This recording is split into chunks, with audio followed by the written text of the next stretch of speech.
ابراہیم کے گھر فرشتے آئے ہیں۔ سارا ہستی ہے، سارا خدا کی مرضی پر ہستی ہے۔ میری مجال جو میں خدا کی مرضی پر شک کروں۔ اسحاق، اس کا نام اسحاق ہوگا، یعنی مسکراہٹ۔ I will give to you and to your offspring forever. I will make your offspring like the dust of the earth.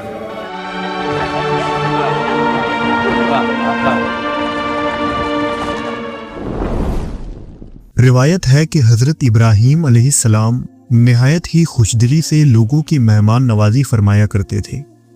چنانچہ ایک دن دو فرشتے حضرت ابراہیم کے پاس مہمان بن کر تشریف لائے۔ سلام و کلام کے بعد حضرت ابراہیم علیہ السلام نے ان کے لیے بھنا ہوا بچڑا پیش کیا اور پھر ان فرشتوں نے خود کو ظاہر کر دیا۔ پھر انہوں نے حضرت ابراہیم اور آپ کی زوجہ حضرت سارہ کو ایک نیک اولاد کی خوشخبری سنائی۔ یہ سن کر آپ اور آپ کی بیوی حیران ہوئے اور فرشتوں سے فرمایا، اتنی بڑی عمر میں اولاد ہونا عجیب و غریب ہے، ہمارے ہاں کس طرح اولاد ہوگی؟ فرشتوں نے کہا، یہ اللہ کی طرف سے سچی بشارت ہے کہ آپ کے ہاں بیٹا پیدا ہوگا اور آپ اس سے نا امید نہ ہو۔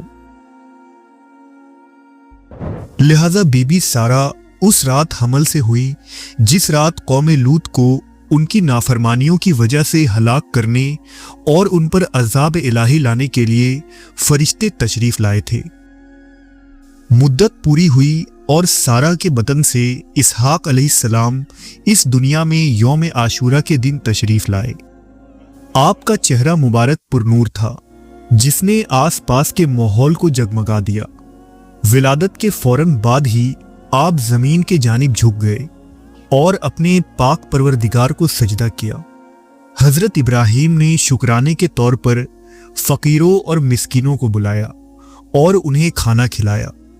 اس وقت حضرت ابراہیم کی عمر 120 سال اور بی بی سارہ 100 برس کی تھی، جبکہ آپ کے بڑے صاحبزادے اسماعیل علیہ السلام اس وقت 14 سال کے تھے۔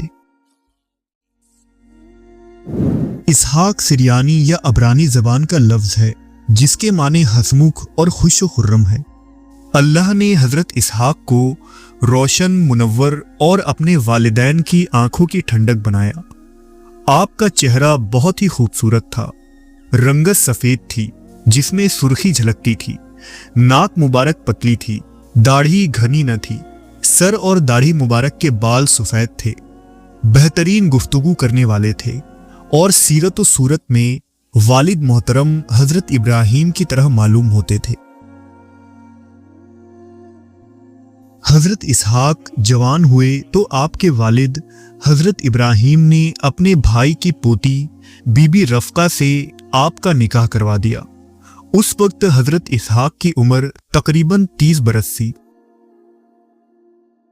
آپ علیہ السلام حلم اور صبر والے تھے، وعدے کے سچے اور نماز کے پابند تھے۔ مورخین کا بیان ہے کہ سب سے پہلے حضرت اسحاق علیہ السلام نے ہی گھوڑوں کی سواری کی۔ اس سے پہلے گھوڑے آزاد جنگلی جانوروں میں شمار کیے جاتے تھے۔ آپ نے انہیں پالتو بنایا اور ان کی سواری کی۔ اللہ رب العزت نے ابراہیم علیہ السلام کی حیات میں ہی حضرت اسحاق کو مقام نبوت پر فائز کر دیا اور آپ کو شام و فلسطین کے شہروں میں مقیم کنانیوں کی طرف بھیجا، جہاں آپ نے برسوں تک دعوت و تبلیغ کا کام سر انجام دیا۔ کتاب مقدس کہتی ہے کہ ابراہیم علیہ السلام کی وفات کے بعد حضرت اسحاق بحر لئی میں آ کر بس گئے، جو کہ فلسطین کے جنوب میں بسا ایک قدیم علاقہ تھا۔ جب اس سرزمین میں قحط پڑا تو آپ جرار کی طرف چلے گئے، جہاں کنانی لوگ آباد تھے۔ اس علاقے میں پہلے ابراہیم علیہ السلام کا مسکن تھا اور اس وقت وہاں بادشاہ ابی ملک کی حکومت تھی۔ حضرت اسحاق نے یہاں اپنے والد کے کھدوائے ہوئے تمام کنوؤں کی طرف رجوع کیا تاکہ اس علاقے کو رہنے کے قابل بنا دیا جائے۔ लेकिन उन्होंने देखा कि वो तमाम कुएं मिट्टी से भर दिए गए हैं। चुनांचा हजरत इसहाक ने वो कुएं दोबारा खुदवाए और मजीद कुएं खोदते हुए बैर सबा तक पहुंच गए, जहां उन्होंने बादशाह अबी मलक के साथ मुआहदा किया और ये इलाका अब आले इब्राहिम के ज़ेर तसल्लुत आ गया। जूइश लिटरेचर की बात करें तो यहूदियों की तफासीर में इसहाक अलैहिस्सलाम को वही फर्जंद माना जाता है जिसे हजरत इब्राहिम मोरिया के पहाड़ों पर ज़बह करने के लिए ले गए थे। लिहाजा यहूदी इस्माइल अलैहिस्सलाम को ज़बीउल्लाह नहीं मानते, बल्कि इसहाक अलैहिस्सलाम को ही द चूज़न सन करार देते हैं। यहूदी किताबों में हजरत इसहाक के बुढ़ापे में अंधे हो जाने को भी कुर्बानी के वाक़े से जोड़ा गया है। अहदनामा कदीम के मुताबिक जब हजरत इसहाक को कुर्बानी के लिए बांधा गया तो उस वक्त वहां मौजूद फरिश्ते के आंसू हजरत इसहाक की आंखों पर गिरे, जिसकी वजह से बाद में उनके आंखों की रोशनी खत्म हो गई थी। लेकिन हजरत इसहाक को ज़बीउल्लाह करार देना यहूद व नसारा की सरासर तहरीफ है और लफ्ज़ इसहाक उनकी तरफ से तौरेत में इजाफा है, जो झूठ और बोहतान के सिवा कुछ भी नहीं। इसका मकसद अहले अरब से बनी इसराइल का हसद है। अल्लाह ने जब ज़बह का हुक्म फरमाया तो उस वक्त सिर्फ इस्माइल अलैहिस्सलाम ही हजरत इब्राहिम के इकलौते बेटे थे। बनी इसराइल अहले अरब से इसलिए नफरत करते हैं क्योंकि अहले अरब हजरत इस्माइल की नस्ल से हैं और इस नस्ल में सबसे अफजल और बुलंद मर्तबा पाने वाले जनाब मोहम्मद रसूलुल्लाह सल्लल्लाहु अलैहि वसल्लम है। हजरत इब्राहिम से खुदावंद ने यह वादा फरमाया था कि उनकी औलादें जमीन की वारिस बनेंगी और खूब फले फूलेंगी। ये वादा हजरत इसहाक के जरिया पूरा होना था। लिहाजा मशहूर रिवायत है कि एक रात हजरत इसहाक ने ख्वाब में देखा कि आपके पीठ से एक बहुत बड़ा दरख्त निकला, जिसकी बहुत सारी टहनियां और शाखें हैं। हर टहनी पर एक नूर है। आपको ख्वाब में बताया गया कि ये टहनियां आपकी औलादें हैं और उनमें से ज्यादातर पैगंबर हैं।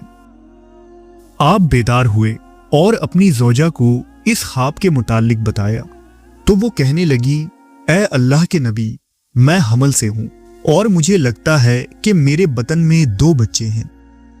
लिहाजा अल्लाह ने इसहाक अलैहिस्सलाम की तरफ वही फरमाई, मैं तुम्हारी ज़ौजा के बतन से 2 उम्मतें पैदा करूंगा। लिहाजा मुद्दत पूरी हुई और आपके यहाँ जुड़वा बेटे पैदा हुए, जिनका नाम ईस और याकूब रखा गया। हजरत इसहाक ने अपने दोनों बेटों को दुआ दी कि ये दीगर कबाइल पर गालिब रहें, उनके रिज्क और औलाद में बरकत हो और जमीन उनकी औलादों से भर जाए।